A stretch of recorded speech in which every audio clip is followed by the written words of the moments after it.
Assalamualaikum warahmatullahi wabarakatuh. Om Swastiastu, Namo Buddhaya, Salam Kebajikan. Perkenalkan, nama saya Iga Nur Aisyah dari kelas C. Saya akan mempresentasikan materi saya terkait aspek hukum. Kita lanjut di pendahuluan. Bisnis seringkali mengalami kegagalan karena terbentur masalah hukum atau tidak memperoleh izin dari pemerintah daerah setempat. Analisis secara mendalam terhadap aspek hukum harus dilakukan agar di kemudian hari bisnis yang akan dilaksanakan tidak gagal karena terbentur permasalahan hukum dan perizinan. Aspek hukum mengkaji ketentuan hukum yang harus dipenuhi sebelum menjalankan usaha. Ketentuan hukum untuk setiap jenis usaha berbeda-beda, tergantung pada kompleksitas bisnis tersebut. Adanya otonomi daerah menyebabkan ketentuan hukum dan perizinan antara daerah yang satu dengan daerah yang lain berbeda-beda. Oleh karena itu, pemahaman mengenai ketentuan hukum dan perizinan investasi untuk setiap daerah merupakan hal yang sangat penting untuk melakukan analisis kelayakan aspek hukum. Selanjutnya, tujuan. Berdasarkan aspek hukum, suatu ide bisnis dinyatakan layak jika ide bisnis tersebut sesuai dengan ketentuan hukum dan mampu memenuhi segala persyaratan perizinan di wilayah tersebut.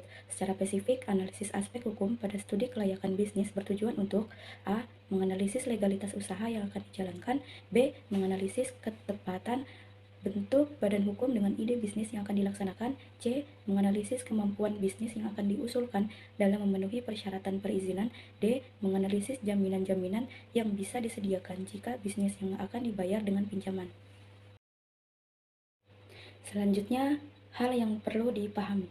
Penyusunan desain studi kelayakan aspek hukum, jenis-jenis badan usaha, prosedur mendirikan berbagai bentuk badan usaha, dan dokumen yang diperlukan untuk mengajukan izin usaha dan izin lokasi perlu dipahami terlebih dahulu. Di sini ada jenis-jenis badan usaha. Pemilihan badan usaha didasarkan oleh beberapa pertimbangan sebagai berikut. A. Besarnya modal yang diperlukan untuk menjalankan bisnis. B. Tingkat kemampuan dan tanggung jawab hukum dan keuangan. C. Bidang industri yang dijalankan. D. Persyaratan perundang-undangan yang berlaku. Selanjutnya, di sumber data. Jenis data yang diperlukan untuk mengkaji aspek hukum berupa 1.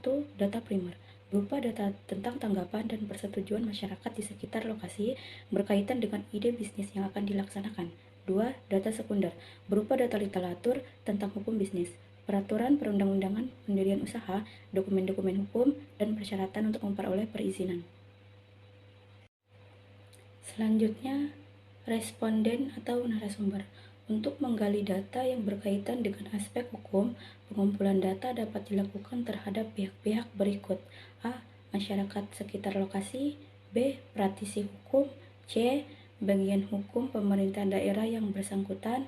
D. Kantor Pelayanan Perizinan dan Investasi atau KPPI atau Kantor Penanaman Modal atau KPM daerah yang bersangkutan.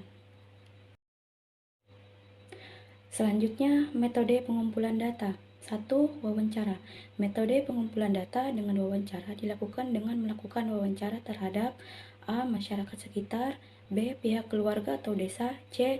Konsultan hukum, D.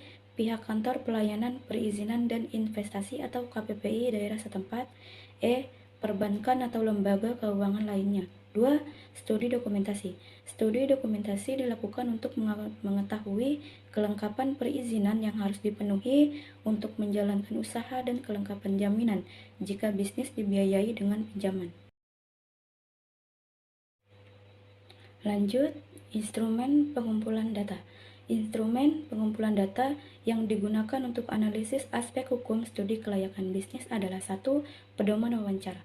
Pedoman wawancara digunakan sebagai panduan pada saat wawancara untuk menghindari adanya data yang perlu ditanyakan, tetapi terlewat tidak ditanyakan. 2. Checklist kelengkapan dokumen.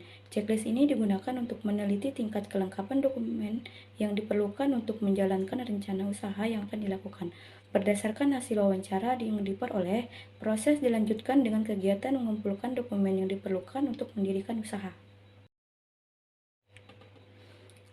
Selanjutnya ada analisis data.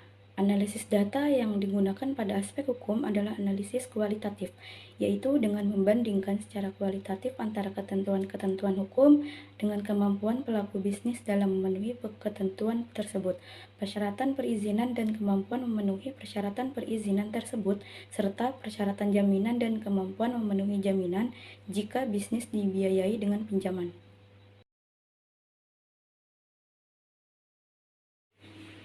Baik, kesimpulan dari materi yang saya sampaikan yaitu kriteria kelayakan yang digunakan dalam menguji kelayakan aspek hukum adalah jika ide bisnis mampu memenuhi ketentuan hukum, persyaratan perizinan dan jaminan yang diperlukan. Jika bisnis dibiayai dengan pinjaman, maka bisnis tersebut dinyatakan layak. Sebaliknya, jika ide bisnis tidak mampu memenuhi ketentuan yang ada, maka dinyatakan tidak layak. Tabel analisis kelayakan berikut dapat digunakan untuk mempermudah analisis kelayakan pada aspek hukum. Baik, mungkin materi ini yang dapat saya sampaikan. Apabila terdapat kekurangan dan kesalahan, mohon maaf. Sekian. Assalamualaikum warahmatullahi wabarakatuh. Om Swastiastu, Namo Buddhaya, salam kebajikan. Terima kasih.